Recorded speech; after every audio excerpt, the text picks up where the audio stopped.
Paz e graça para você ligado nessa emissora. Começamos agora o seu programa de reflexão, entrevistas e debates de todas as noites.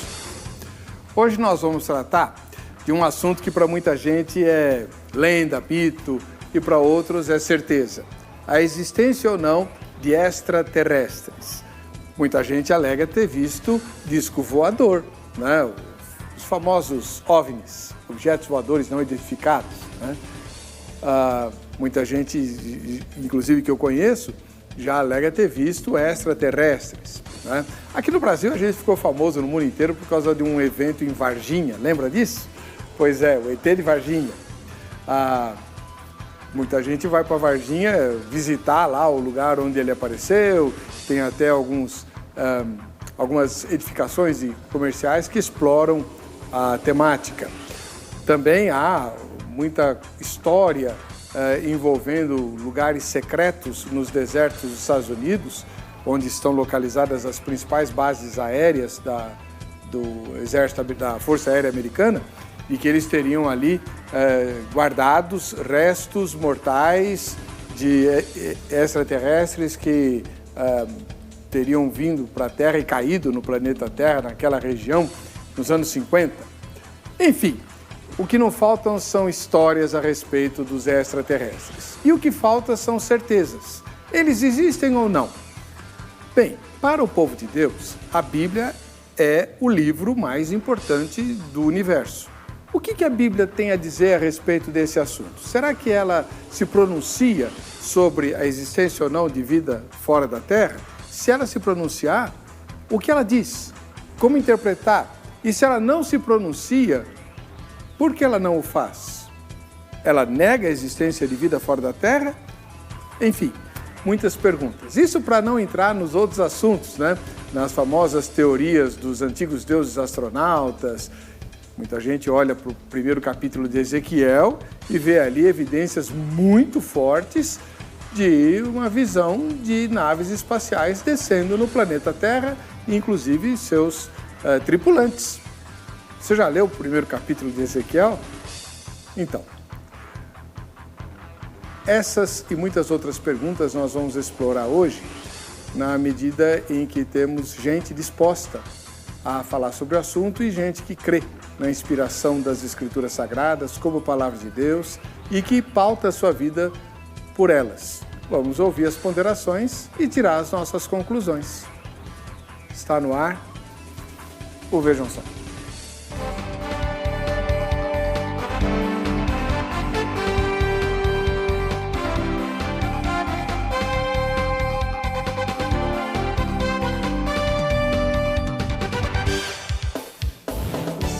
Olá, em nome da Academia Teológica da Graça de Deus, a Grade, começamos mais essa edição do programa Vejam Só. Hoje recebendo o Dr. Leandro Boyer.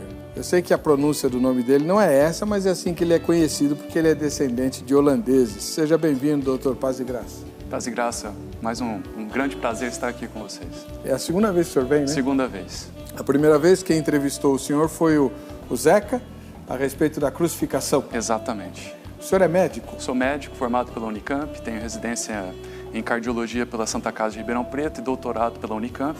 E atualmente trabalho como cientista nos Estados Unidos e, mais recentemente, ainda na área de biotecnologia, em uma das maiores empresas de biotecnologia do mundo, que inclusive tem parcerias com a NASA a respeito do que se pode ser feito com os astronautas. Por exemplo, a gente fica muito preocupado se tem vida em outros planetas, mas antes de preocupar com a vida em outros planetas, a gente tem que preocupar com a vida do nosso próprio astronauta que vai para o espaço e ali, durante 30 dias, perde a cada 30 dias 2% da sua massa óssea.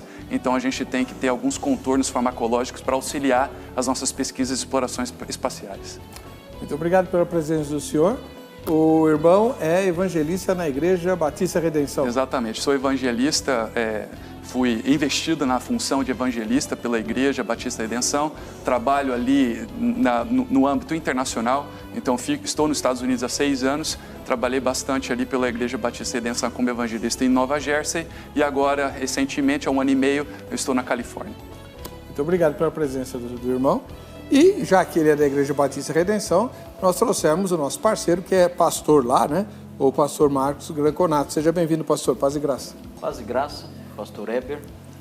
É sempre uma alegria poder colaborar com o Vejam Só ao longo de todos esses anos. Eu estava pensando esses dias, eu não sei, eu estou desconfiado que eu sou o debatedor mais antigo aqui do Vejam Só. Faz tantos anos que eu venho aqui, que eu desconfio que não tem ninguém que vem aqui há tanto tempo quanto eu.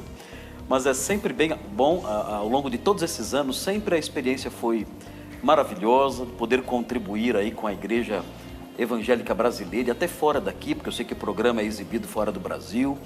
Então, eu me sinto muito feliz de poder compartilhar trechos da Palavra de Deus, debater com irmãos em Cristo aqui e aprender e ensinar também. Esse programa tem sido um veículo de bênção para muita gente, inclusive para a minha vida e para a vida da minha igreja. Com certeza, isso é um dos mais antigos. O pastor reverendo Marcelo Coelho também. Né? Antigo também. Bem, muito antigo. Da época que era ao vivo e tal. Eu sou dessa época aí. Né? Tínhamos plateia. Isso. Bons tempos. Bons tempos. Pastor, e a Igreja Redenção fica onde? A Igreja Batista Redenção é uma igreja pequena, nós temos 161 membros e nossa sede, nossa igreja fica na Avenida General Ataliba Leonel, 3780, pertinho da estação Parada Inglesa do metrô. E estamos aguardando ali a visita dos telespectadores, sempre com as portas abertas para receber todos eles ali. É uma alegria receber os queridos que assistem esse programa. Muito obrigado, pastor. Obrigado. Bom, vamos ver a matéria aqui. Eu estou muito curioso saber o que o Zeca preparou para nos apresentar o tema de hoje. Vejam só. Uma história verdadeira, uma parábola, uma narrativa histórica de eventos que realmente aconteceram ou uma alegoria do mestre? É essa resposta que é alvo de muita controvérsia e é importantíssima, pois ela irá definir muitas informações e interpretações posteriores. Estamos falando da passagem que conta a história do homem rico e Lázaro. O famoso relato bíblico está contido apenas no Evangelho de Lucas, no capítulo 16, e fala sobre um rico mesquinho e um mendigo justo que morreram. Jesus descreveu a vida deles após a morte. Lázaro, o mendigo, estava no paraíso, no conforto do seio de Abraão, mas o rico ficou sendo atormentado pelo fogo que nunca acaba. Agora começam as nossas polêmicas. Se ela é real, significa que haverá comunicação entre o céu e o inferno? Ou, na verdade, ela apenas quer ensinar que após a morte, os injustos são eternamente separados de Deus? Temos os seguintes argumentos. Alguns sustentam que esta história é uma parábola e não um verdadeiro ocorrido. Elas apontam que a prática padrão de Jesus era usar parábolas no seu ensinamento. Além disso, existem alguns aspectos da narrativa que não parecem concordar com o resto das Escrituras. Por exemplo, podem as pessoas no inferno e as pessoas no céu ver e falar umas com as outras? Aqueles que interpretam essa narrativa como um verdadeiro acontecimento dizem que a história nunca é chamada de parábola. Muitas outras histórias de Jesus são literalmente designadas como tal. Em segundo lugar, a história do homem rico e Lázaro usa o nome real de uma pessoa, o que não acontece em outros momentos. Essas são algumas questões, porém, o tema é muito, mas muito mais amplo, pois tais ideias irão alterar muitas interpretações do próprio texto e também da Bíblia. Vamos aproveitar nossos convidados hoje para tentarmos esclarecer algumas dúvidas sobre isso. Fique ligado, o Vejam Só já está no ar. Bem, hoje nós temos um pesquisador, né, um cientista e médico, mas que vai falar de um assunto que não tem diretamente nada a ver com a saúde do corpo humano. Ele vai conversar a respeito do que a Bíblia e a ciência têm a dizer a respeito dos extraterrestres. Como é que o senhor resumiria a sua ideia sobre isso, doutor? A maneira mais fácil de resumir isso é pegar carona numa ideia que já foi dita mais de 50 anos atrás por um físico ítalo-americano chamado Enrico Fermi. Ele é conhecido por um paradoxo que ele disse, o paradoxo de Fermi. E o paradoxo é bem simples. Ele diz, aonde está todo mundo? Afinal de contas, onde estão todos os extraterrestres? E o raciocínio é simples. Por exemplo, quando a esquadra portuguesa veio descobrir o Brasil, isso foi 500 anos atrás. Em 2030, nós já temos companhias agora nos Estados Unidos, a SpaceX, com o Elon Musk, que quer fazer a colonização de Marte. Ou seja, no prazo de apenas 500 anos, nós vamos provavelmente ter uma colônia de seres humanos ali em Marte. A ideia com as premissas evolucionistas que o Enrico Fermi estava falando é exatamente essa. O universo tem em torno ali de 13,7 bilhões de anos. O nosso sistema solar não é tão antigo, segundo os evolucionistas. Eles dizem em torno de 4,5 bilhões de anos de idade que nós temos desse sistema. Segundo eles dizem, ora, se a evolução começou muito antes do que ela começou no sistema solar, então nós já teríamos vidas inteligentes em outros planetas. E estes outros planetas, por sua vez, colonizariam outros planetas. E segundo os cálculos, com essa alta probabilidade de planetas similares aos nossos, eles dizem que em apenas 1 milhão de anos, 1 milhão, nós teríamos a nossa Via Láctea totalmente populada por extraterrestres e nós estaríamos aqui na planeta Terra, não buscando por extraterrestres, mas sendo descobertos por eles. Inclusive recebendo ondas eletromagnéticas, informações que estão vindo via rádio, que nunca se concretizaram. Aliás, nos últimos 60 anos que nós temos o programa 7, que são esses grandes radares que ficam à busca de ondas eletromagnéticas que viriam desses extraterrestres, nós temos um completo silêncio. 60 anos de total silêncio. E como o paradoxo diz, onde estão todos os outros? Onde estão os extraterrestres? Nós não temos visto nada aí. Então, eu gosto de começar a nossa conversa dessa forma. O que disseram que aconteceria, nunca aconteceu. E a gente tem visto cada vez mais que a probabilidade de haver vida fora do planeta e vida inteligente é cada vez mais remota. Pastor Granconato, e a parte bíblica desse assunto? Como é que o senhor enxerga? Existe algum pronunciamento da Bíblia sobre essa questão? Olha, Heber, a palavra de Deus é interessante notar, no capítulo 1 de Gênesis, um dos objetivos do autor bíblico é descrever a criação dos seres vivos, de todos os seres vivos que compõem o universo material. Não fala da criação de anjos.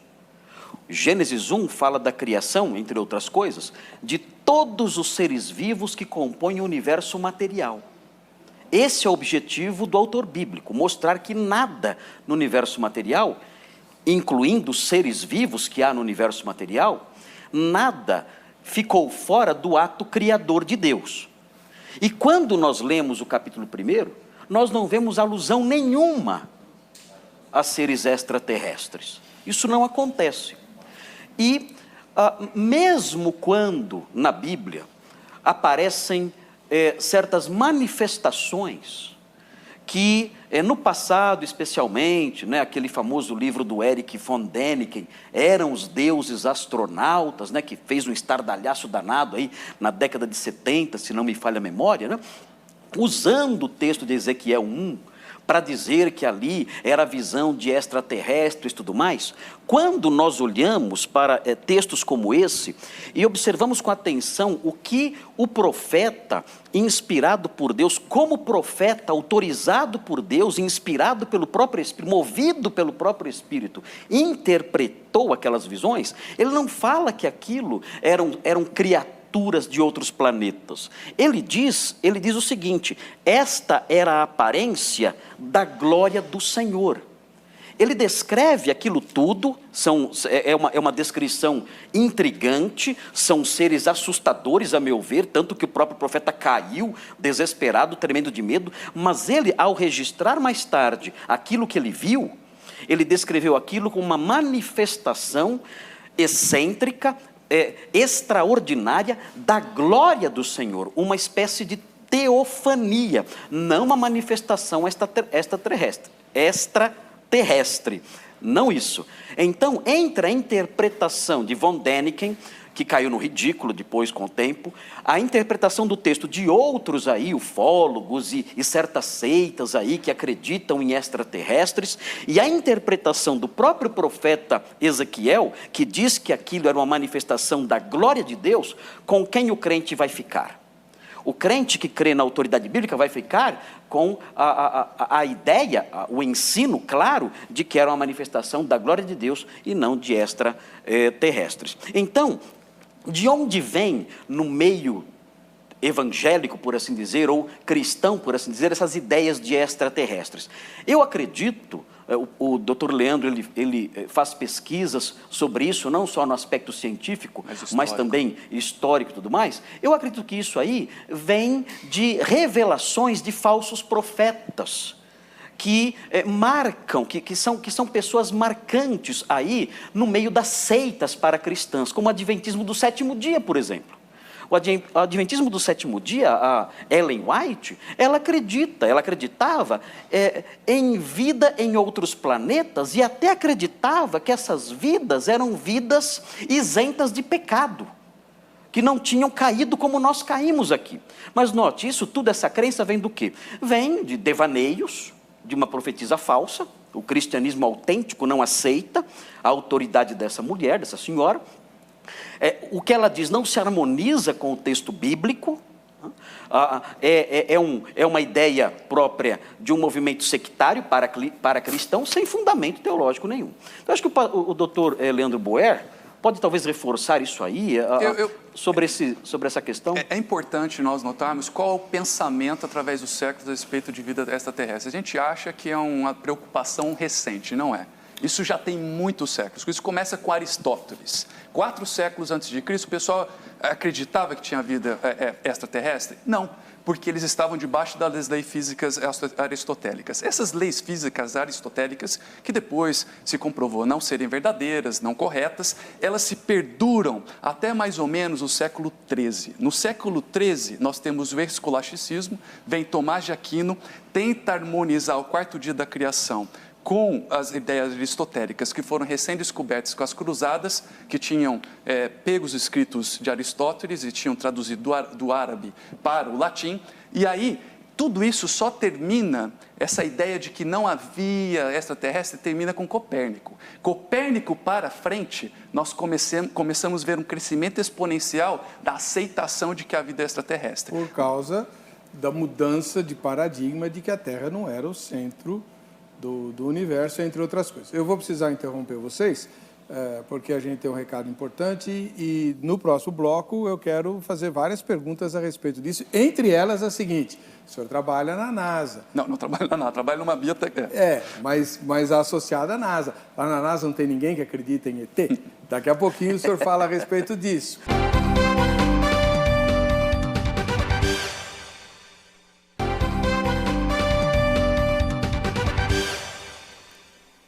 O Natal tá aí, o verão também, que é uma dica imperdível que todo mundo vai gostar. Amanda, paz e graça. Obrigada. É o Risotex, né? Pois é. Todo mundo vai gostar. A gente trazendo uma oportunidade de ter uma pele com menos manchas, menos rugas, menos marcas de expressão e sem complicação é sensacional, né? Claro. Estamos falando de um cosmético, gente, com mais de 40 anos de tradição. É isso mesmo. Quando nós falamos de um tratamento eficiente que ameniza de verdade até a ruga mais profunda, nós estamos falando sim do creme Risotex. Ele atende a menina de 20 porque faz a prevenção, a mulher de 30 a 40 porque ameniza as rugazinhas e vai fazendo a prevenção ao mesmo tempo. E claro, a senhora de 60, de 70, de 80, de 90 anos de idade, porque ele consegue amenizar até a ruga mais profunda. Quando você vai usando o Risotex direitinho todos os dias, você nota as diferenças dia após dia. As manchinhas de sol vão sendo clareadas, as manchinhas da idade também. É o único cosmético hoje no Brasil, gente, que, olha, faz parte da nossa família, porque a mãe usa, a avó usa, a filha usa, as netas, claro, se tem mais de 20 anos, já vão usando também. É maravilhoso. E os homens têm feito uso do Risotex também, viu? É muito homem vaidoso por aí. Tem. Né? Mas como é que faz para comprar? Gente, tem que ligar no 0800 770 3300, 0800 770 3300. As 60 primeiras que ligarem a partir de agora em nome do programa tem todas as facilidades no pagamento.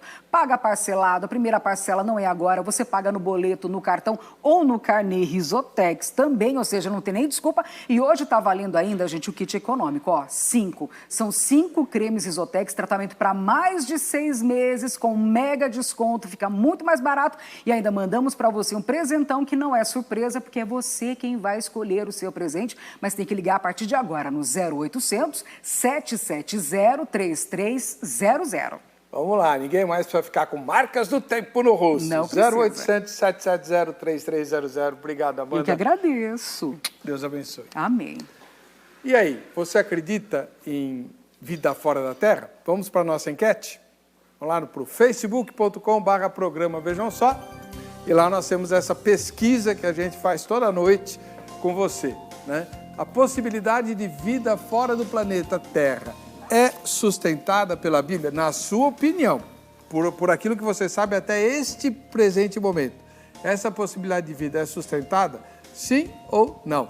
Nós vamos ver o resultado parcial ao final da gravação e a enquete fica valendo até a hora da exibição do programa.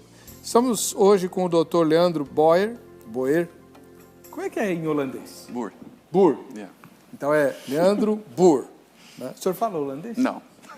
Não. Holandês fala alemão ou tem um idioma? Não, é o idioma deles. Tem um idioma. Então, ele é médico, cardiologista, cientista, trabalha com biotecnologia em grupos ligados, inclusive, às pesquisas que a NASA efetua para prevenir ou para tratar da saúde dos astronautas, etc., né? E está aqui para falar a respeito dessa experiência. Então, eu fiz para o senhor, no bloco anterior, essa pergunta. Sim. Lá, nos grupos onde o senhor trabalha nos Estados Unidos e que estão diretamente envolvidos com a pesquisa de vida fora da Terra ou de como colonizar, né, os outros planetas, qual que é o sentimento das pessoas? Eles tendem a crer ou a não crer em vida fora da Terra? O sentimento é de definitivamente crer que existe vida fora da Terra. Inclusive, todas as pesquisas da NASA, da descoberta de novos planetas, é importante que nós conhecemos muito dentro do nosso sistema educacional os planetas do sistema solar, mas os planetas que estão além do sistema solar são chamados exoplanetas. O primeiro exoplaneta descoberto pela NASA foi em 1995, e desde então, desde 95, 3.838 planetas foram descobertos. Eu chequei semana passada lá no site da NASA, todo mundo pode checar isso, com mais de 2.600 sistemas solares. Ou seja, que tem um sistema com uma estrela, com pelo menos um planeta orbitando essa estrela. Então, eles trabalham muito, em 98, eles abriram a divisão, ou o estudo que se chama astrobiologia, ou seja, estudar a vida ou o que seria a vida fora da Terra. É claro que até agora não se encontrou nada, muito é baseado em especulações a respeito de bactérias fossilizadas que eventualmente viriam em meteoritos, e aí eles tentam encontrar isso. Enquanto eles não acham nenhum tipo de vida fora da Terra, eles focam para a vida que existe na Terra. Aí eles vão para os extremófilos. Os extremófilos são bactérias que vivem em circunstâncias extremas na Terra, são parte da criação de Deus, ou seja, estão debaixo de alta pressão, temperatura, acidez, radiação ionizante, e apesar de tudo isso, permanecem vivas. Então eles olham para a bactéria nessas circunstâncias na Terra e falam, olha, se isso acontece, essa bactéria consegue sobreviver aqui, então, em situações extremas fora do planeta, em outros planetas, ela pode perseverar, ela pode crescer.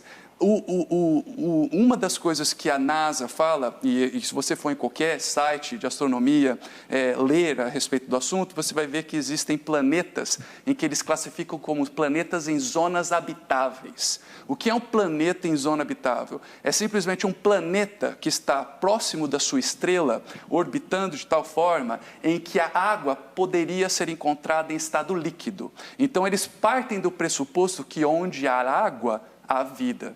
Mas nós sabemos que onde tem vida, tem água. É um raciocínio diferente. E antes de nós nos ocuparmos se houve evolução em outras partes do universo, as pessoas, os evolucionistas, ainda precisam nos provar que ela cresceu, que a evolução ocorreu aqui. E a gente sabe que isso nós não encontramos evidências para isso até o momento. Bom, eu sei que o senhor também é pesquisador, né, cientista e tudo mais. Como é que o senhor encara a ideia, por exemplo, foi abordado aqui, eu tenho essa pergunta também para fazer para o pastor Gana Cornato, vou perguntar para o senhor como cientista e depois para ele como pastor. Alguns cristãos aceitam a ideia de uma raça pré-adâmica, né? E aí há variantes, né? Então, para o senhor, por exemplo, eu perguntaria sobre os hominídeos, né? Que são, sei lá, seres vivos que estariam entre os símios, mas não são mais símios, e também não são humanos, né? Por isso são chamados de hominídeos e tal. Para alguns cristãos que querem encaixar a teoria da evolução, ou pelo menos parte dela, no relato bíblico, eles seriam uma espécie de raça pré-adâmica. O senhor não aceita isso? Não aceito isso, nem teologicamente, nem cientificamente. Inclusive, isso pode ser um dia objeto de um programa. Nós podemos falar sobre os homens neandertais. Há muito que se discutir sobre isso. Inclusive, por que neandertais e homens como nós, homens sapiens, foram encontrados juntos e coabitando. Inclusive, eu diria, até para provocar as pessoas, eu diria que Noé era um neandertal. Então, você conhece neandertais, e a gente pode até discutir isso. Como assim Noé era um neandertal? Olha, a gente pode conversar num outro programa, mas eu posso, inclusive, dar as razões pelas quais a maneira como o cristão deve entender o conceito dos neandertais. Mas esse conceito muda muito. Quando eu era criança, ele fazia parte da cadeia de evolução. Depois, quando eu virei adolescente, ele saiu da cadeia de evolução. Quando eu entrei na faculdade, ele voltou. Depois, ele saiu de novo. Agora, eu não sei qual ele é ou não é. Então, só para você não dormir muito complicado, conseguir dormir hoje à noite, o Neandertal é exatamente o ser humano, mas que, devido à sua longevidade postergada, teve aquelas alterações ósseas. Se você viver o suficiente, você vai ter exatamente as alterações ósseas então todo que um mundo Neandertal pré-diluviano era Neandertal. Exatamente. Sim. Por isso que eu digo que todos que entraram na arca eram neandertais. E é só você ver a expectativa de vida do Neandertal. É só você ver qual era a expectativa pré-diluviana e que vem depois das gerações. Mas, como eu disse, isso é um assunto para outra, e estou à disposição para discutir isso também. Não, mas só para a gente fechar essa questão dos neandertais, acho que é a questão de um mês eu li que alguém desenvolveu uma pesquisa e chegou à conclusão de que nós temos DNA neandertal. Na verdade, houve famílias de neandertais, é só uma questão de as pessoas, por exemplo, os que saíram da arca, obviamente tiveram seus filhos.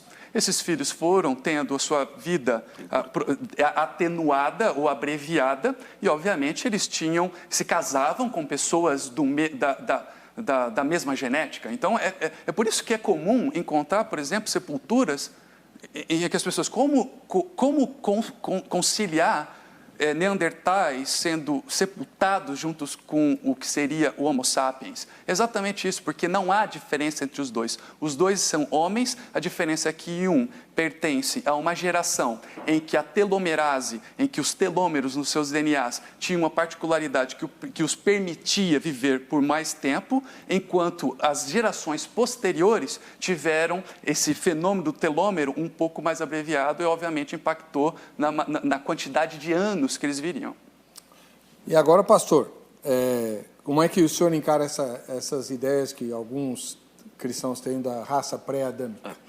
Essa ideia me parece estar associada a uma teoria ligada aos dois primeiros versículos de Gênesis, que é chamada de teoria do hiato, ou teoria da brecha. É uma gap, uma brecha entre os versículos 1 e 2 de Gênesis 1.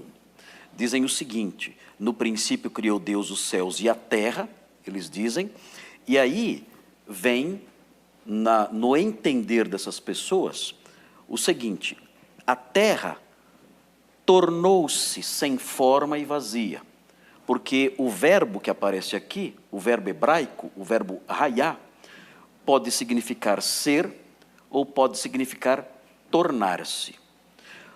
o sentido predominante de Hayá, inclusive no próprio livro de Gênesis e tudo mais, o sentido predominante é ser. A terra era sem forma e vazia. Deus a criou assim a princípio e depois colocou ordem nela. Mas eles dizem assim, não, esse verbo não deve ser traduzido, o verbo Hayá, não deve ser traduzido como ser, deve ser traduzido como tornou-se. Ok, então a terra que Deus criou se tornou sem forma e vazia. E aí vem a especulação com base numa possibilidade remota de uma segunda tradução do verbo. Como a terra tornou-se sem forma e vazia? Aí começam as invenções. Bem, ela se tornou sem forma e vazia porque houve uma queda. Deus havia criado lá seres antes do versículo 2. E esses seres de alguma forma caíram. E talvez fossem seres meio angelicais e meio materiais. E aí houve uma rebelião e tudo mais, e eles caíram. E aí então a terra tornou-se sem forma e vazia.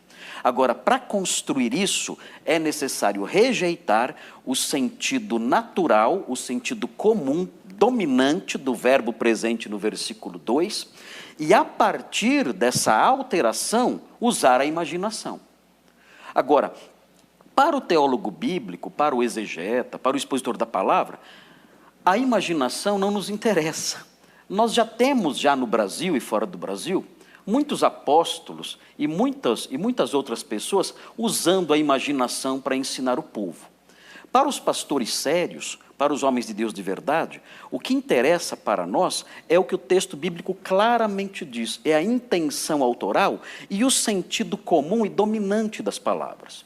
Então, até onde a gramática e a intenção autoral e o texto lido de forma normal nos permite ir, nós não podemos acreditar que houve uma pré-criação, que houve então uma queda e depois então Deus refez tudo. Isso não há permissão no texto para isso. O nosso entendimento então é o seguinte, Deus criou os céus e a terra, no entanto ele criou a princípio isso de forma caótica, sem forma e vazia, e aí ele começou a colocar ordem nisso, e foi então, depois colocou ordem, começou a preencher isso tudo aí. Essa é a visão ortodoxa, livre de especulações. Agora, doutor, como médico, existem milhares de relatos de pessoas que se dizem abduzidas. E exatamente quando se usa essa palavra, eu não sei, né? Mas quando se usa essa palavra, o que se quer dizer com ela e como o senhor explica essas benditas abduções? Isso é conteúdo para um programa só, porque é muita informação que nós temos sobre abdução. Abdução é um capítulo dentro da ufologia e é extensivamente estudado. O que nós temos, aliás, estatísticas no mundo todo. Por exemplo, só nos Estados Unidos, mais de 4 milhões de pessoas dizem ter sido abduzidas. Ô, doido. Não, olha, aliás, o Brasil faz parte dessa história. O Brasil, em 1957, entrou para a história da ufologia como o primeiro relato que mais atraiu atenção. O nome do brasileiro chamava Antônio Vilas Boas. Então, em 1957, ele disse que foi abduzido, e o problema das abduções é que, como ele relata, e ele só não teve mais notoriedade porque o seu relato tinha conteúdos até pornográficos, porque ele disse que em um dos momentos, um extraterrestre do sexo feminino se aproximou dele, usou um gel afrodisíaco e eles tiveram relações sexuais nessa nave espacial. E depois que ele voltou para a Terra, ele notou que ele tinha permanecido com essa extraterrestre por 4 horas. E essa extraterrestre tinha até apontado para o seu ventre e apontado para as estrelas, dizendo: nós estamos tendo essa relação para que seres híbridos nasçam no universo. Então, isso foi em 57. Depois desse relato desse brasileiro, que foi muito famoso, foram milhares de pessoas. Mas o importante, a gente pode até se estender um pouco nisso, é que é possível estudar características das abduções, dessas experiências que as pessoas dizem, em que nenhuma delas a gente consegue comprovar que realmente foi até a nave, trouxe um souvenir, trouxe lá um papelzinho do ET, em nenhuma delas. Nem chip. Nada que Porque chip, muita gente nada. diz que tem um chip. Pelo contrário, o que nós temos são, quando nós fazemos o exame de corpo de delito, você vê, por exemplo, algumas marcas, por exemplo, arranhões, algumas cicatrizes antigas em que a pessoa não se lembra que tem aquilo e acabou atribuindo aquilo aos ETs, mas algo predominante dentro das abduções é o conteúdo de perversão sexual. Nós temos os alienígenas, muitas dessas pessoas, uma grande maioria diz que esses alienígenas vêm até a Terra, inclusive para assistir a cópula entre seres humanos e, eventualmente, eles participam dessa orgia. É algo terrível, é como se a Terra fosse um bordel intergaláctico, à medida que você vai coletando esses dados. E, interessantemente, essas pessoas também, um dos traços, as características que elas têm é, depois de algum tempo, abraçarem religiões como Nova Era, misticismo, esoterismo. Então, isso é estudado, essas 8 características, elas são bem documentadas na literatura e você pode encontrar isso em livros específicos. O senhor vê nisso alguma ação demoníaca, pastor? Sim, eu vejo uma ação demoníaca nisso pelo seguinte... A palavra de Deus diz, em 1 aos Tessalonicenses, capítulo 4, o apóstolo Paulo fala que um dia a igreja será arrebatada.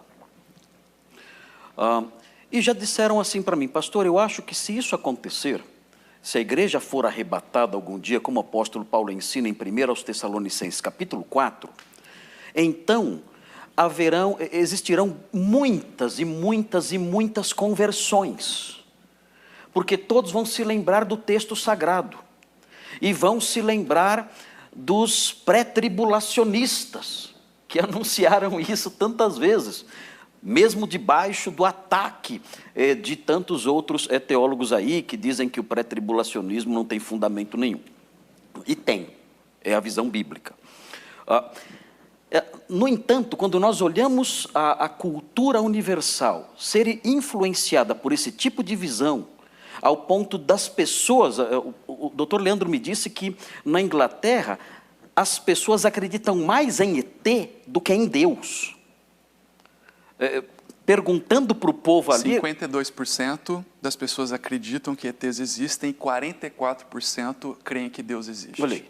Ou seja, existe uma cultura mundial apontando para a crença nos ETs. Então, eu penso que isso é a preparação da mente do homem. Eu acredito que isso é uma forma de familiarizar a mente do homem, para quando o arrebatamento acontecer, dizerem, olha, não se preocupem em conhecer o cristianismo, isso não tem nada que ver com a palavra de Deus, isso aí é simples, vocês já sabem o que é isso. Isso aí é abdução. Essas pessoas foram abduzidas por ETs.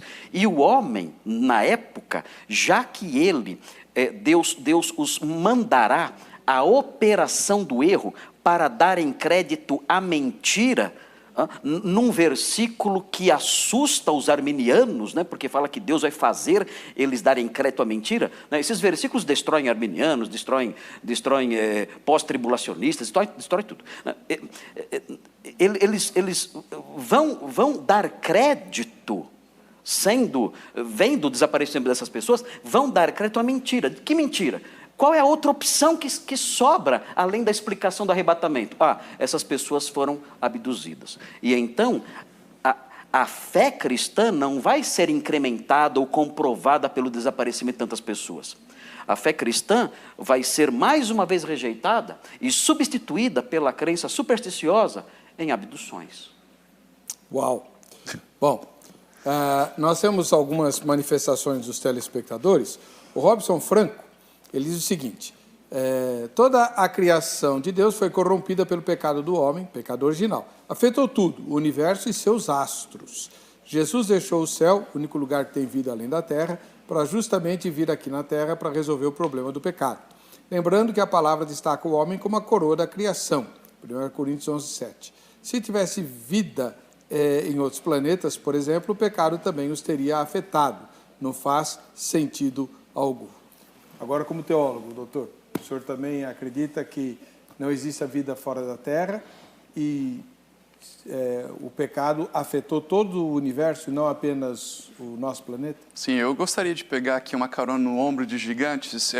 Durante a Reforma, a gente acha que eles se ocuparam muito apenas da soteriologia, mas Philippe Melanchthon, um dos reformadores, ele escreveu, se debruçou sobre o extraterrestre, sobre a vida fora do planeta, e uma das coisas que ele fala é exatamente nessa linha de argumentação. Ele faz uma linha de argumentação em cima da cristologia e da própria soteriologia, envolvendo alguns elementos da escatologia, porque ele diz, se todo o universo está debaixo do pecado e eventuais extraterrestres são pecadores, então, não há como conceber biblicamente que Cristo tomou também a natureza humana e morreu por eles, porque ele diz que o sacrifício na cruz foi um só, de uma vez por todas. Então, ele faz toda uma argumentação em cima daquilo.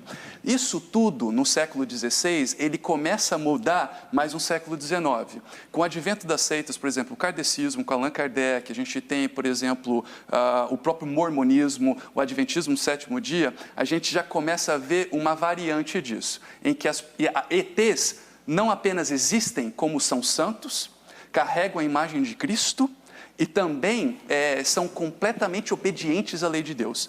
Isso gera também um certo desconforto com a escatologia, porque, como teólogo, eu diria, em 2 Pedro, no capítulo 3, se eu não estiver enganado, o apóstolo Pedro diz que os céus e a terra, tudo está entesourado para destruição pelo fogo, por causa do pecado do homem na terra. Ou seja, os efeitos, aí é a martiologia, os efeitos do pecado do homem na terra abrangeram um universo de mais de 90 bilhões de anos-luz. Seja o que for que tem lá fora, está debaixo dos efeitos do pecado. Então, essa é uma maneira que eu entendo. Por que esses ETs santos que foram ditos por esses profetas, né, que são obedientes a Cristo, sucumbiriam e seriam completamente destruídos pelo fogo por algo que foi cometido na terra? Então, eu acho que é algo difícil de se conciliar e é algo que os teólogos que se ocupam mais. A gente tem que ir para o intervalo. Na volta, o pastor Granconato vai contar para nós como que a gente sabe, pelo relato bíblico, a respeito da criação do mundo espiritual. Se ele disse aqui que Gênesis só narra a criação do mundo material. Já, voltamos com Vejam Só.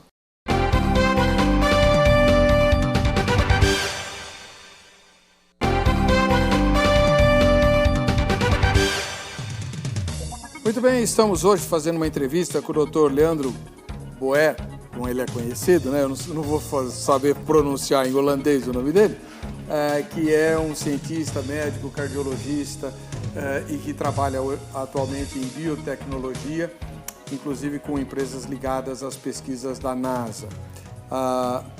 O pastor Granconato, ele é o pastor do Dr. Leandro. O senhor está devendo para nós onde que a Bíblia narra a criação do mundo espiritual, o mundo fora da Terra, já que o senhor falou que Gênesis 1 e 2, narram a criação do mundo material. E o mundo espiritual, quando é que foi criado? Okay. Heber, a Bíblia é muito silenciosa, ela quase não diz nada sobre a criação do mundo espiritual, dos anjos. Ela quase não fala, note bem, ela quase não fala, ela fala, mas muito pouquinho, e é necessário fazer uma pequena construção hermenêutica para que nós aprendamos acerca da criação desse mundo espiritual, se é que podemos assim dizer. A Bíblia fala, em Isaías 14 e Ezequiel 28, a Bíblia fala sobre um ser que foi criado e que é descrito em Ezequiel 28 e Isaías 14 como um ser maravilhoso que depois caiu. A Bíblia fala isso aí. Mas este ser maravilhoso e esse ser aí tão glorioso, o próprio texto de Isaías e o próprio texto de Ezequiel 28 dizem que são, respectivamente, o rei de Tiro e o rei de Babilônia. Agora, ao longo da história da interpretação bíblica, os teólogos, convencionou-se ao longo dos séculos, os teólogos entenderem que esses textos são textos de dupla referência. E então esses textos se refeririam não só ao rei de Tiro e de Babilônia, esses dois reis, mas também a Satanás. E o texto fala, perfeito eras desde que foste criado e tudo mais, aí falaria sobre a criação de Satanás. Isso é questionável. Por quê? Porque pode ser apenas que o autor bíblico esteja se referindo à criação do rei de Tiro, ao rei de Tiro e ao rei de Babilônia, de forma poética. E a linguagem profética permite esse tipo de recurso literário. Então fica difícil dizer que Isaías 14 e Ezequiel 28 falam sobre a criação de um anjo, pelo menos, que é Satanás. Agora, o que nós sabemos sobre os seres espirituais é que, tendo sido eles criados, já que, pela própria definição de Deus, só Ele é incriado, eles já existiam, é o máximo a que podemos chegar. Eles já existiam, a criação deles ocorreu antes da criação do universo material. É o máximo a que podemos chegar, né? Agora pegando essa sua pergunta assim de repente. E de onde nós podemos auferir isso? No texto de Jó, capítulo 38, os versículos 6 e 7 que dizem assim, Deus falando com Jó, questionando o conhecimento de Jó. Deus diz assim a Jó no capítulo 38 de Jó, versículos 6 e 7. Diz assim, onde estão fundados os seus alicerces da terra, né? Ou quem lhe assentou a pedra fundamental? Quando as estrelas da manhã cantavam juntas, ele diz, e aí vem num paralelismo aqui, que é um recurso próprio da língua, da língua hebraica, do hebraico bíblico, num paralelismo ele fala, e todos os filhos de Deus gritavam ou cantavam de júbilo. E quando nós pegamos a expressão filhos de Deus, e procuramos essa expressão em Jó, nós encontramos novamente a expressão no capítulo 2, se referindo a anjos que compareceram diante de Deus, ali Satanás com eles. Então o texto está dizendo que quando Deus lançava os alicerces da terra, quando Deus criava o universo, todos os filhos de Deus, ou seja, os anjos cantavam, ou seja, já existiam e estavam envolvidos numa atividade de constante louvor. Então o máximo a que podemos chegar na Bíblia é dizer isso, olha, nós não sabemos como foi a criação dos anjos, não sabemos como Deus agiu para criá-los. O máximo a que podemos chegar é dizer o seguinte, olha, os anjos foram criados antes do universo material, porque eles cantavam e se rejubilavam quando a criação do universo material era levada a efeito. É até aí que dá para ir. Voltando a falar com o nosso cientista aqui, né? Doutor, uma das, utilidades de se acreditar que existe a vida fora da Terra e que é sempre uma vida mais avançada e tal, se bem que o senhor pôs aí um paradoxo, né? Chama paradoxo de Fermi. É, meio complicado, porque, enfim. Mas uma dos benefícios dessa ideia é explicar criações humanas, ou pelo menos edificações aqui na Terra, que até hoje seriam difíceis de fazer com a tecnologia atual. Imagina com a tecnologia extremamente precária do homem da pedra, né? Da idade da pedra. As pirâmides espalhadas pelo mundo e coisas do tipo. E aí, como é que o senhor, como cientista, explica isso? Em primeiro lugar, a gente sempre tem a tendência de ver na literatura, até nas abduções, que os alienígenas são bem mais avançados do que nós, né? Isso é predominante. A gente vê algumas diferenças nisso, por exemplo, Allan Kardec, quando ele dá os escritos dele de Marte, das pessoas que moram em Marte, que obviamente estava errado, o espírito da verdade, parece que estava um pouco enganado, aí quando passou essas informações para ele, ele disse que as pessoas que moram em Marte, ou moravam em Marte, quando ele escreveu isso, eram parecidas com os homens da caverna terráqueos. Aí vem Chico Xavier, Chico Xavier fala exatamente o contrário, diz que as pessoas em Marte é uma civilização extremamente avançada, com problemas que nós nem imaginamos, que estão há muitos séculos no passado deles, que nós temos hoje aqui. Então a tendência é a gente sempre olhar para eles, e toda vez que nós olhamos para essas edificações que nós vemos no nosso planeta, a gente tende a achar, porque elas são tão magníficas, que houve uma ajudinha de alguém. tenho. A minha posição é que nós subestimamos a imagem do Criador, que Deus nos deu a inteligência, a capacidade de construir tudo aquilo. Eu creio que nós construímos aquelas pirâmides. Aliás, as pirâmides hoje, elas são uma evidência, inclusive, que pode ser utilizada para dispersão pós-diluviana. A gente sabe que isso tem até alguns vínculos com a dispersão pós-diluviana, pela transmissão de conhecimento. Aliás, as pirâmides, só para a gente ilustrar um pouquinho, porque a gente acaba indo para outras áreas. As pirâmides são construídas de acordo com posições de constelações. E as constelações ao redor do mundo, elas são tidas e reconhecidas quando ligando os pontos de uma maneira universal, sem erros. Ou seja, só uma origem comum pós-dilúvio poderia explicar que uma pessoa depois, em lugares antagônicos do planeta, construiriam suas pirâmides, suas edificações e ainda nomeariam as suas constelações que estariam alinhadas com essas edificações de acordo com os nomes que foram passados de geração em geração. Então, em suma, eu não creio em forma alguma que nós tivemos ajuda de extraterrestres para esse tipo de atividade. O que nós temos, por exemplo, é Erich von Däniken. Eu aconselho as pessoas a não ficarem apenas na superfície daquilo que é escrito. Vá lá e pegue as figuras que ele disse que tinha alienígena, pega as figuras maias, pega as figuras astecas, pega as figuras que ele disse, olha, isso aqui é um astronauta, isso aqui é uma nave espacial, e veja se realmente aquela figura que ele diz que é uma nave espacial, realmente lembra uma nave espacial. Então põe à prova e não subestime a capacidade e inteligência que Deus dotou a sua criação aqui na Terra.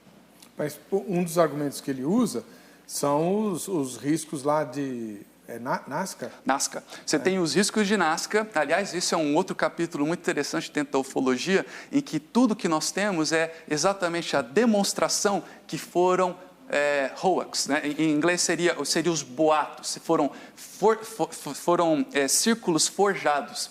Inclusive, num dos programas, um dos documentários da BBC, eles fizeram um documentário muito interessante. Eles identificaram as pessoas que fizeram círculos, gravaram eles fazendo círculos complexos e depois, sem falar para ninguém, chamaram os ufólogos e falaram: avalie isso daqui e veja se isso aqui é legítimo ou não de um alienígena. E aí as pessoas falam, óbvio, isso aqui só poderia vir de um alienígena. E aí no documentário eles colocam as duas coisas, mostrando o total deboche, escárnio em que aqueles ufólogos se colocaram quando afirmaram que aquilo que foi feito com um pedaço de madeira, sem GPS, foi desenhado por seres humanos. Mas, doutor, os desenhos de Nazca só são visíveis, só são discerníveis do espaço, do alto. Assim como esses outros círculos que são feitos em vários milharais, em vários campos de trigo. Então é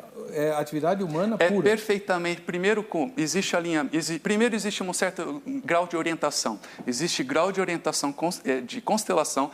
Lembre-se que esse pessoal não tinha... As atividades deles eram as atividades científicas deles eram olhar para o céu. Eles tinham tempo para se dedicar à constelação. Nós temos alinhamento com constelações e eles tinham, sim, conhecimento para fazer todas aquelas grafias em escalas muito grandes, ao ponto de apenas serem identificadas pelo alto. E isso nós temos visto cada vez mais. Aliás, um dos países que mais teve isso foi a Inglaterra, com aqueles círculos. E houve um tempo na história da Inglaterra em que o Ministério da Agricultura, por causa de um problema de epidemias, de problemas de plantações que estavam sendo contaminadas por pragas, impediu que seres humanos entrassem em determinadas regiões. Coincidentemente, os círculos começaram a desaparecer. Ora, eu estou impedindo que seres humanos vão até os trigais, aos campos e os milharais, e aí, de repente, os círculos começam a cair. Então, a gente vê mais uma evidência de que eram seres humanos, ainda hoje, pregando peças por aí. Bom, no tempo do fake news, fake não me espanta nada, né, pastor? É claro. Bom, o Fabrício, ele diz assim, certeza absoluta não se pode ter, mas penso que a impossibilidade seja mais provável. Primeiramente, sob uma perspectiva científica, por mais que já se tenha buscado, desde a década de 60, pelo menos, jamais foi encontrado qualquer indício ou evidência sequer de vida inteligente em outros planetas. O Emílio Rubens diz, a Bíblia não afirma categoricamente nem que sim, nem que não, porém existem alguns versículos que insinuam que existem outros mundos habitados. Existe? Não. Não. Não tem evidência nenhuma de outros mundos habitados. Extra-bíblica, sim. Isso aí talvez seja fruto, mais uma vez, daquela interpretação, daquela hermenêutica da sugestão, né, em que você atribui sentidos ao texto. Então, você pega a palavra cosmos e pronto, você embute ali na palavra cosmos a existência de vida em outros planetas. Mas aí é por sua conta. A palavra cosmos não significa a existência de vida em outros planetas. Quando Jesus fala assim, na casa do meu pai há muitas moradas.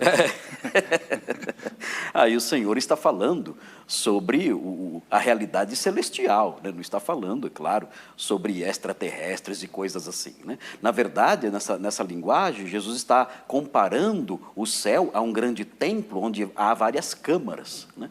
E nós, então, como sacerdotes, estaremos ali servindo, cultuando a Deus para sempre. Na casa de meu pai há muitas câmaras. Né? Essa seria a ideia presente lá. A figura que evoca pode ser, né? Pode ser que ele esteja evocando a figura de um templo celeste, onde então os crentes então estarão lá servindo no templo celeste para sempre. Mas a ideia de extraterrestre realmente não existe. Isso aí, mais uma vez, é resultado apenas de especulações, especialmente trazidas aí para o contexto evangélico, religioso, cristão, pelas seitas paracristãs. Agora, note bem, desculpe cortar você, quando nós falamos isso, não estamos dizendo que o pessoal das seitas são perversos, é gente ruim, que não presta, tudo mais, não. Nós estamos dizendo apenas que as percepções dessas pessoas, Ellen White, os Mormons, os espíritas, foram mencionados aí o nome de dois, aí, Allan Kardec, Chico Xavier, outros proponentes aí de seitas. Não estamos dizendo que essas pessoas são perversas, mau caráter e tudo mais, não. Estamos dizendo que as percepções, as intuições dessas pessoas que se apresentam como profetas estão enganadas. São percepções que não se sustentam nem a partir da hermenêutica, da exegese séria e responsável, e são percepções que não se sustentam a partir da ciência, como o Dr. Leandro está mostrando aqui. Agora, será que tem muito crente acreditando em ET? O Zeca foi a Crentolândia perguntar. Vamos lá. Extraterrestre. Você acha que existe a possibilidade de vida fora do planeta Terra? Será que essa é uma ideia, uma posição que a Bíblia, de repente, defenda? Eu acredito que não. Nunca ouvi falar que existe. Na igreja, eu nunca ouvi falar. Não existe. Eu acredito que não existe mesmo. Eu não acredito que exista. Não acredito. Bom, eu não sei explicar, mas eu particularmente não acredito. Não. Tipo, pode até haver vida em outro lugar, mas não um extraterrestre assim, não. Eu creio que não há possibilidade, mas tudo é possível, né? Então, não tenho tanta certeza assim. Não acredito. Para mim não há possibilidade para isso. Olha, particularmente, eu creio que pode existir, sim. Eu creio. Mas, apesar que não se tem provas, né? Mas, particularmente, eu creio que sim. Olha, entre um universo tão grande, seria como eu posso dizer, muito egoísmo da nossa parte acreditar que só o planeta Terra tem a vida, né? Mas, assim, particularmente, eu não acredito. Não, eu não acredito nisso. Não acredito nisso. Eu acredito que existe o meu Deus, que enviou o Filho dele, Jesus, e é nisso que eu acredito e pronto. Para mim não existe extraterrestres. Bom, doutor, bem rapidinho, que nós temos pouco. Sim. O senhor está radicado nos Estados Unidos, numa área lá que faz pesquisa entre biologia e vida, ou biologia e astrofísica, né? Como é que o senhor encara a lenda, ou a certeza, ou lá sei eu como chamar, do tal de lugares secretos lá nos Estados Unidos mesmo, onde estão escondidos os restos mortais dos ETs que caíram lá onde é que foi mesmo? Tem Roswell. Roswell, isso. Nos anos 50 e tal. Isso. É o 51, né? O Área 51. A Área 51 em Nevada, a 90 milhas a noroeste de Las Vegas. É um pouco mais para cima. Rapidamente, são a Roswell. E, na verdade, essa área é uma área muito, muito, muito fértil para fake news. A gente até encoraja que as pessoas, os irmãos, os telespectadores, se debrucem mais sobre os fatos, porque há muita porcaria sendo escrita na internet, e tudo isso, apenas sumarizando, não tem qualquer tipo de evidência, inclusive aquele vídeo que foi veiculado em 2002, com suposto biópsia do ET, aquilo é totalmente falso. A gente tem os atores falando que foram contratados, a gente tem uma série de outras evidências mostrando que foram falsos. Esses são os dois mais famosos. Roswell, que foi exatamente uma experiência, não foi balão meteorológico, foi uma experiência de radar, inclusive de contra-espionagem contra a Rússia, e o governo americano, obviamente, não poderia falar aquilo, porque se eles falassem que eles realmente estavam desenvolvendo, através de balões meteorológicos, a mesma tecnologia dos balões meteorológicos, a captação de ondas eletromagnéticas ou de alguns experimentos nucleares que estão sendo feitos na Rússia, isso poderia fazer com que os russos colocassem o seu programa nuclear subterrâneo. E isso eles não queriam que isso acontecesse, eles queriam que ainda ficasse à mostra e que eles não soubessem que eles estivessem realmente sabendo. Então, essa é Roswell, bem sumarizado. A Área 51, uma área da Força Aérea, muito conhecida, inclusive, três grandes aeronaves U-2, né, que é o bombardeiro foi desenvolvido lá, os testes foram feitos lá, o F-117 Stealth foi desenvolvido lá, e inclusive o Blackbird, né, os 3 grandes aeronaves aí que podem facilmente ser confundidas com vida extraterrestre. O que aconteceu é que o fake news gera um ciclo vicioso. As pessoas começam a acreditar e começam a ir lá visitar. Aí o pessoal colocou cerca, não entre. E aí o pessoal falou, tá vendo? Tem coisa lá. Mas não é para você entrar, porque isso é uma área do governo e você não tem que entrar. Então eles puseram mais placas e o pessoal começa a entender isso como algo... Você escondendo alguma coisa. Então mesmo? E outro problema é que dentro da inteligência, por exemplo, se eu chegar para o senhor e falar assim, olha, eu sou um agente da CIA, e você ligar lá na CIA agora e falar, o Leandro é agente da CIA, sabe o que eles vão dizer para você? Nós não podemos nem afirmar e nem negar, porque essa é a resposta padrão. Ninguém vai afirmar categoricamente nada. E aí, na dúvida, na ausência de resposta, se ele não fosse falar, o Leandro tem alguma coisa. Então, a gente tem que tomar cuidado um pouco com essa dinâmica toda. Nós não temos tempo, aprofunde-se na literatura, há muita coisa lá para mostrar que realmente a gente tem isso. Roswell, especificamente, nós temos um problema de um major que foi delegado para fazer a investigação e ele mesmo, sendo um crédulo de vida extraterrestre, reinterpretou os fatos a condizer com as suas crenças, né? O major Jesse Marshall. Então, ele também, depois, leia a vida dele, procure na internet, você vai encontrar muita coisa lá. Quanto tempo ainda tem? Nenhum, tá bom. Doutor Leandro Boyer, muito obrigado pela presença do senhor. Pastor Marcos Granconato, muito obrigado. Eu que agradeço. Vamos ver o resultado parcial da enquete. Quase 80% disseram que não, que a Bíblia não sustenta a possibilidade de vida fora da Terra. Até o presente momento, 1.200 votos. A gente se vê no próximo Vejam Só. Até lá, Deus abençoe. Se não formos abduzidos...